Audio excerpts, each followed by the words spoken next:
Boa noite, meus amigos. Meu nome é José Júnior Florentino e, em dando continuidade à fala dos colegas, eu gostaria de trazer algumas considerações também sobre a antropologia cognitiva. Pois bem, na origem, a antropologia cognitiva, ela perseguiu basicamente uma metodologia etnográfica, cujo objetivo era não apenas a simples descrição do que foi observado, mas a busca da estrutura subjacente à concepção que as pessoas tinham do mundo ao seu redor.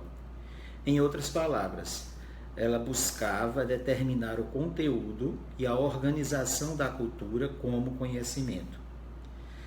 Durante as décadas de 1960 e 1970, ocorreu um ajuste teórico e uma mudança metodológica na antropologia cognitiva. As análises linguísticas continuaram a fornecer os métodos para compreender e acessar as categorias cognitivas dos povos. No entanto, passou-se a enfatizar a análise das categorias em termos de processos mentais. A partir da década de 1980, os modelos de mundo que organizavam a experiência e os entendimentos compartilhados pelos membros dos grupos ou da sociedade também passaram a ser utilizados para a compreensão do aspecto psicológico da cultura.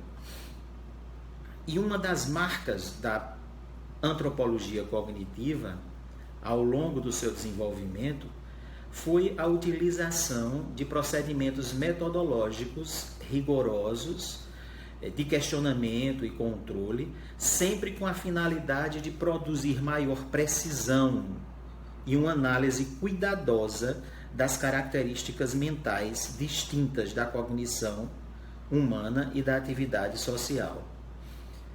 Com o tempo, os antropólogos cognitivistas aderiram a uma abordagem metodológica focada na identificação de conjuntos de termos que podiam ser contrastados com a descoberta das características fundamentais de cada grupo, ocupando-se não apenas com as formas de como as pessoas organizam as informações, mas também com o que a organização significa em termos de processamento mental das informações. As restrições psicobiológicas impostas à capacidade da mente humana de organizar materiais e fenômenos assumiram assim uma importância central. Os antropólogos interessados em cognição passaram a olhar para o campo interdisciplinar das ciências cognitivistas, cada vez mais concentrados nos avanços da neurociência, da linguística cognitiva, da ciência da computação, especialmente em relação ao desenvolvimento da inteligência artificial, que hoje em dia nós visualizamos com muito furor no âmbito de todos os ramos da ciência. Atualmente, os métodos passaram a ser manejados para produzir dados etnográficos em auxílio ao avanço do conhecimento teórico e como a mente opera, e como tem obrigado os pesquisadores de campo a levar muito a sério não apenas o que ouvem, mas também, especialmente, o que perguntam. O interesse atualmente parece centrado no estudo de como os esquemas culturais estão relacionados com o comportamento e como os indivíduos internalizam a cultura durante a socialização. E isso tem possibilitado a ênfase, a coleta de exames sistemáticos de dados e o manejo frequente de entrevistas estruturadas e análise de estatísticas também no âmbito antropológico.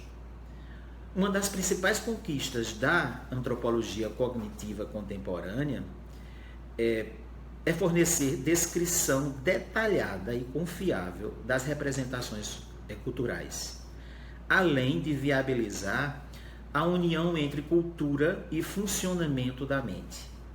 essa abordagem conjunta da cultura e da personalidade possibilitou a demonstração de como a socialização de um indivíduo influencia nos sistemas de personalidade, a partir das representações que aprende ao participar da herança cultural da humanidade e como afeta as práticas e crenças culturais.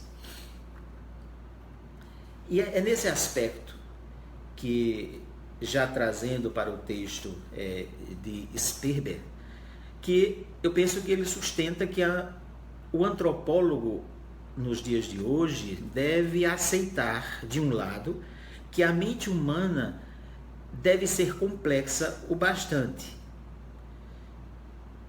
Deve ter capacidades suficientes para que os indivíduos sejam capazes de adquirir e interiorizar as competências culturais.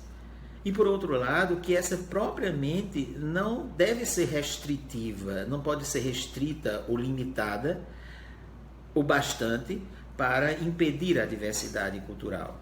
Então, ele propõe uma abertura nessa visão do intercâmbio entre a capacidade de compreender os fatos e também a capacidade cognitiva do ser humano. Para ele, a mente humana, conquanto seja complexa o bastante para explicar a aprendizagem, as estruturas não são restritas ao ponto de impedir a diversidade cultural. Daí a importância de construir pontes, passarelas entre as ciências socioculturais e as ciências naturais. Ele professa de forma bem clara essa necessidade de uma interdisciplinaridade no âmbito da antropologia e no âmbito das outras ciências, é claro, sem nenhuma ingerência uma com a outra, com relação à outra, mas sempre de uma forma de engrandecimento do saber e do conhecimento. Ele defende que em toda antropologia existe uma psicologia e não existe uma maneira de pensarmos os fenômenos socioculturais sem que façamos, ao mesmo tempo, implicitamente, uma análise de como eles se realizam, em parte, no cérebro dos atores sociais, através dos processos cognitivos e afetivos, no âmbito das interações sociais. E eu penso que o projeto dele, de Sperber, ele pretende efetivamente ser bem mais explícito em relação às hipóteses psicológicas. Ele sugere uma maneira de como a antropologia e a psicologia podem se relacionar. E isso fica claro quando pondera que em antropologia nós estudamos na escala da população, nos meios ambientes complexos, como se distribuem ecologicamente um conjunto de representações mentais.